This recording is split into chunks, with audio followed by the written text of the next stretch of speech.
মুখে বলুন বলুন একবার বলুন আর বলুন দর্শক একবার বলুন কি বলেন দেখুন মা 5 টাকায় পেট ভরে খাবার দিচ্ছে, অথচ দেখুন এখানে কোনো লোক নেই। 5 টাকা করে সরকারের তরফ থেকে খাবার দিচ্ছে 12টা থেকে 3টে। এখন বাজে কটা? এখন বাজে 12:30। দেখুন এখানে কোনো লোক নেই, অথচ লাইন দেখুন,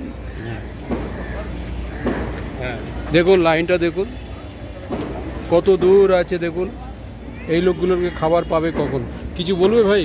কি বলবো, আমরা তো অনেক দূর থেকে এসেছি, দাঁড়িয়ে আছি, কেউ তারা তো কেউ নেই। হ্যাঁ, হ্যাঁ। এখানে ধুয়ে চলে গিয়েছে, আমরা তো দাঁড়িয়ে আছি সেই থেকে 12টা থেকে দাঁড়িয়ে আছি আমরা। 12টা থেকে দাঁড়িয়ে আছেন আপনি? 12টা থেকে দাঁড়িয়ে আছেন, ভাত পাচ্ছেন না? দর্শক শুনলেন, সবাই খাওয়ার জন্য দাঁড়িয়ে আছে, অথচ লোকজন কেউ নেই। আপনারা প্রচুর শেয়ার করে দিন। দেখুন সরকারের কি অবস্থা, লোক নেই। দেখুন এই যে আপনাকে দেখাচ্ছি, দেখুন দুয়ারের সরকারের অবস্থা দেখুন। এই যে আরও কি সব খাবার এসে গেছে নাকি? ও থ্যাংক ইউ। শুনলেন আপনারা কি অবস্থা দেখুন।